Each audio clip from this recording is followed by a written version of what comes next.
News 24 এর এখনকার সর্বশেষ সংবাদে আপনাকে স্বাগতম। প্রথমেই জানিয়ে দিচ্ছি সংবাদ শিরোনাম, পরে থাকবে বিস্তারিত। শুরুতেই জানাবো জ্বালানি তেলের দাম নির্ধারণ করতে হাইকোর্টের রুল। এরপরে রয়েছে রাজধানীতে ছাত্রদলের মশাল মিছিল। জানাবো শাকিব খানের ব্যাংক হিসাব তলব। এছাড়া জানাবো সহিংসতায় বিজিবি সদস্যের মৃত্যু, এলাকা জনশূন্য, আটক 10। এবং সবশেষে রয়েছে খালেদা জিয়াকে দেশে চিকিৎসা দেওয়ার মতো আর কিছু বাকি নেই, জানালেন রুহুল কবির রিজভী।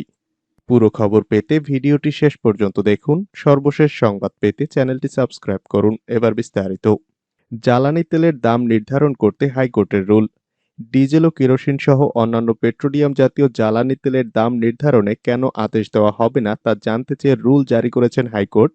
সোমবার বিচারপতি মোহাম্মদ কামরুল হোসেন মোল্লা ও বিচারপতি মোহাম্মদ মজিবুর রহমান মিয়ার হাইকোর্ট বেঞ্চ এ রুল জারি করেন। বাংলাদেশ এনার্জি রেগুলেটরি কমিশনের পেট্রোলিয়াম জাতীয় জ্বালানির দাম নির্ধারণের জন্য 2012 সালের প্রস্তুত করা 3টি বিধিমালা গেজেট আকারে প্রকাশ না করা কেন অবৈধ ঘোষণা করা হবে না তাও জানতে চাওয়া হয়েছে হাইকোর্টের রুলে। এক সপ্তাহের মধ্যে রুলের জবাব দিতে বলা হয়েছে জ্বালানি সচিব, এনার্জি রেগুলেটরি কমিশনের চেয়ারম্যান সহ সংশ্লিষ্টদের। আদালতে রিটের পক্ষে শুনানি করেন ব্যারিস্টার জ্যোতির্ময় বড়ুয়া। রাষ্ট্রপক্ষে ছিলেন deputy attorney general Nowroz Mohammad Rasel Chowdhury. রাজধানীতে ছাত্রদলের মশাল মিছিল। রাজধানীর রেফার কেয়ার হাসপাতালে চিকিৎসাধীন বিএনপি চেয়ারপারসন খালেদা জিয়ার মুক্তি ও বিদেশে চিকিৎসার দাবিতে মশাল মিছিল বের করেছে তেজগাঁও কলেজ ছাত্রদল। মিছিলটি রাজধানীর ফার্মগেট থেকে শুরু হয়ে কাউরান বাজার গিয়ে শেষ হয়। সোমবার অনুষ্ঠিত ওই মিছিলের নেতৃত্ব দেন তেজগাঁও কলেজ ছাত্রদলের বেলাল হোসেন খান। মিছিল শেষে সংক্ষিপ্ত বক্তব্যে বেলাল হোসেন খান বলেন, স্বৈরাচারের কারাগার থেকে খালেদা জিয়াকে মুক্ত করতে পারলেই ফিরবে দেশে হারানো গণতন্ত্র। একই সাথে দেশনেত্রী খালেদা জিয়া নিঃশর্ত মুক্তি এবং উন্নত সুচিকিৎসার জন্য বিদেশে না পাঠানো পর্যন্ত রাজপথের আন্দোলন অব্যাহত থাকবে। শাকিব খানের ব্যাংক হিসাব তলব। আয়কর বিবরণীতে গরমিল পাওয়ায় ঢালিউডের সুপারস্টার শাকিব খানের ব্যাংক হিসাব তলব করেছে জাতীয় রাজস্ব বোর্ড এনবিআর। সম্প্রতি ব্যাংকগুলোতে পাঠানো এনবিআর এর এক চিঠি থেকে এই তথ্য জানা গেছে। আজ সোমবার কর অঞ্চল 12 এর এক ঊর্ধ্বতন কর্মকর্তা গণমাধ্যমকে বিষয়টি নিশ্চিত করেছেন। তিনি বলেন, শাকিব খানের আয়কর নথিতে বেশ কিছু অসামঞ্জস্যতা রয়েছে। এ বিষয়ে এর আগেও তাকে চিঠি দেওয়া হয়েছিল, তবে আমরা তার সহযোগিতা পাইনি, যে কারণে তার বিভিন্ন ব্যাংক হিসাব সহ সংশ্লিষ্ট নথিপত্র তলব করা হয়েছে। সহিংসতায় বিজিবি সদস্যের মৃত্যুতে এলাকা জনশূন্য, আটক 10। নীলফামারীর কিশোরগঞ্জে ইউপি নির্বাচনে সহিংসতায় বিজিবি সদস্য নিহতের ঘটনায় জড়িত সন্দেহে 10 জনকে আটক করেছে পুলিশ। গ্রেফতারের ভয়ে পশ্চিম দলিরাম গ্রামসহ গ্রামের পাশের নারী পুরুষরা পালিয়ে গেছে। রোববার ইউনিয়ন পরিষদের নির্বাচন শেষে ভোট গণনা পর্বে সহিংস ঘটনায় গুলিবিদ্ধ 3 জন সহ কমপক্ষে 30 জন আহত হয়। জানা গেছে, কিশোরগঞ্জ উপজেলার পশ্চিম দলিরাম মাঝাপাড়া সরকারি প্রাথমিক বিদ্যালয় ভোট কেন্দ্রে রাত 9:30টায় ভোট গণনার পর লাঙ্গল প্রতীকের চেয়ারম্যান প্রার্থীর সমর্থকরা ফলাফল প্রত্যাখ্যান করে।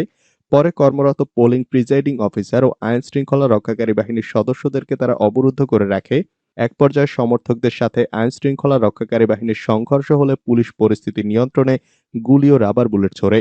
এরপরেও বিক্ষুব্ধ সমর্থকরা আবার সেখানে হামলা চালায়। এ সময় রংপুর 56 ব্যাটালিয়ন বিজিবির ল্যান্স নায়েক মোহাম্মদ রুবেল মণ্ডল ঘটনাস্থলে মারা যান। এই ঘটনার পরেই ওই এলাকা জনশূন্য হয়ে পড়ে। পুলিশ রোববার রাত থেকে ওই এলাকাটি ঘিরে রেখেছে। সাংবাদিক সহ সাধারণ কোনো মানুষকে যেতে দেওয়া হচ্ছে না সেখানে। রাতেই নিহত বিজিবি সদস্য রুবেলের লাশ সুরাতহাল করে তার গ্রামের বাড়ি গাইবান্ধা জেলার সুন্দরগঞ্জ উপজেলায় পারিবারিক কবরস্থানে দাফন করা হয়েছে। খালেদা জিয়াকে দেশে চিকিৎসা দেওয়ার মতো আর কিছু বাকি নেই, জানালেন রুহুল কবির রিজভী। বিএনপি চেয়ারপারসন বেগম খালেদা জিয়া এখন জীবন মৃত্যুর সন্ধিক্ষণের জায়গায় চলে এসেছেন বলে মন্তব্য করেছেন বিএনপির সিনিয়র যুগ্ম মহাসচিব অ্যাডভোকেট রুহুল কবির রিজভী। তিনি বলেন, দেশে চিকিৎসা দেওয়ার মতো আর কিছু বাকি নেই। সোমবার বিকেলে নয়াপল্টনে বিএনপির কেন্দ্রীয় কার্যালয়ে আয়োজিত সংবাদ সম্মেলনে তিনি মন্তব্য করেন। রুহুল কবির রিজভী বলেন, গণতন্ত্রের প্রতীক, গণতন্ত্রের মা বিএনপি চেয়ারপারসন ও সাবেক প্রধানমন্ত্রী দেশনেত্রী বেগম খালেদা জিয়া গুরুতর অসুস্থ হয়ে বর্তমানে রাজধানীর রেফার কেয়ার হাসপাতালে মুমূর্ষু অবস্থায় চিকিৎসাধীন রয়েছেন। নানাবিধ জটিল রোগে তিনি এখন জীবন মৃত্যুর সন্ধিক্ষণের জায়গায় চলে এসেছেন। গতকাল তার মেডিকেল বোর্ডও তার শারীরিক অসুস্থতার বিষয়ে বিস্তারিত যা তুলে ধরেছেন তা উদ্বেগজনক। সেখানেও চিকিৎসকগণ তার অবনতিশীল গুরুতর শারীরিক অবস্থার কথা বলেছেন। তিনি বলেন, এক প্রচণ্ড ঝুঁকির মধ্যে রয়েছে দেশনেত্রীর জীবন। দেশে চিকিৎসা দেওয়ার মতো আর কিছু বাকি নেই। দেশনেত্রী বেগম খালেদা জিয়ার জীবন রক্ষা করতে হলে অবিলম্বে বিদেশে উন্নত ট্রিটমেন্ট প্রয়োজন। রিজভী বলেন, গণতন্ত্র উদ্ধারের অবিসংবাদিত নেত্রী বেগম খালেদা জিয়া শত নির্যাতনের মুখেও নিজ লক্ষ্যে স্থির থেকেছেন। তাকে বিন্দুমাত্র টলানো যায়নি। গণতন্ত্র, বিচার বিভাগের স্বাধীনতা, ন্যায় বিচার, গণমাধ্যমের স্বাধীনতা সহ জনগণের জীবনমানের উন্নতির জন্য দেশনেত্রীর অবদান অবিস্মরণীয়। নারীর ক্ষমতায়ন, বিশেষ করে মেয়েদের শিক্ষা, অবৈতনিক ও উপবৃত্তি চালুর মাধ্যমে এক ঐতিহাসিক দায়িত্ব পালন করেছেন সমাজ উন্নয়নে। তিনি বলেন, বেগম জিয়ার আমলে প্রাকৃতিক ও রাজনৈতিক দুর্যোগকে সামলাতে গিয়ে দেশকে খাদ্য সংকট অথবা দুর্ভিক্ষের মতো পরিস্থিতি সৃষ্টি হতে দেননি। বরং তার দক্ষ নেতৃত্বে দেশ ছিল খাদ্যে স্বয়ংসম্পূর্ণ এবং সকল অনিশ্চয়তা থেকে মুক্ত। বিএনপির সিনিয়র যুগ্ম মহাসচিব বলেন, বর্তমান সরকার সংকীর্ণতার ঊর্ধ্বে উঠতেই পারছেন না। সমস্ত মানবিকতাকে বিসর্জন দিয়ে প্রতিহিংসা পূরণে নিরন্তর কাজ করে যাচ্ছে তারা।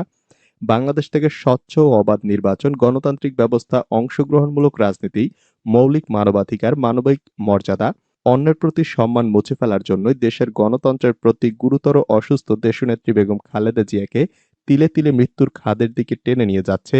তাকে জেলবন্দি অবস্থায় অসুস্থ করা হয়েছে পরিকল্পিতভাবে। তার প্রতি সহানুভূতিশীল আচরণ তো দূরে থাক, তার মানবাধিকারকেও হরণ করা হয়েছে। পররাষ্ট্রমন্ত্রী ডক্টর এ.কে আব্দুল মোমেন বলেছেন, বিএনপি চেয়ারপারসন খালেদা জিয়াকে বিদেশে যেতে হলে আইনি প্রক্রিয়ার মাধ্যমেই যেতে হবে।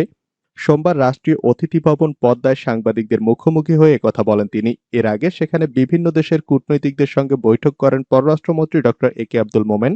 বৈঠক শেষে সাংবাদিকদের মুখোমুখি হয়ে তিনি বলেন, খালেদা জিয়া প্রিজনার, চাইলেই তিনি বিদেশ যেতে পারবেন না। তবে তিনি চাইলে যে কোনো দেশ থেকে চিকিৎসক আনতে পারবেন। তার মেডিকেল রিপোর্ট বিদেশে পাঠানো হয়েছে।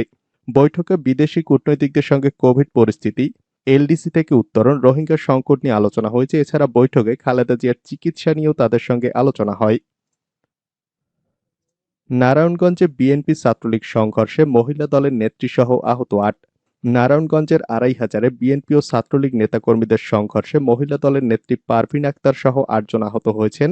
আড়াইহাজার বাজার এলাকায় রোববার রাত ১০টার দিকে এ ঘটনা ঘটে। আহতরা হলেন নারায়ণগঞ্জের আড়াইহাজার উপজেলার বাজার এলাকার বাসিন্দা বিএনপি নেতা আনোয়ার হোসেন অনুর স্ত্রী, মহিলা দল ঢাকা বিভাগের সাংগঠনিক সম্পাদক পারভিন আক্তার ও অনুর ছোট ভাই রফিকুল ইসলাম সহ ৮ জন। এ ঘটনায় ৩ জনকে আটক করেছে পুলিশ। আড়াইহাজার থানার ওসি আনিসুর রহমান মোল্লা জানান, আনোয়ার হোসেন অনুর ছোট ভাই রফিকুলের সঙ্গে পূর্ব শত্রুতার জের ধরে বিকালে ছাত্রলীগের কিছু নেতাকর্মী তাকে মারধর করেছে বলে শুনেছি। ওই ঘটনার রেশ ধরে রাতে দুপক্ষের মধ্যে সংঘর্ষের ঘটনা ঘটে।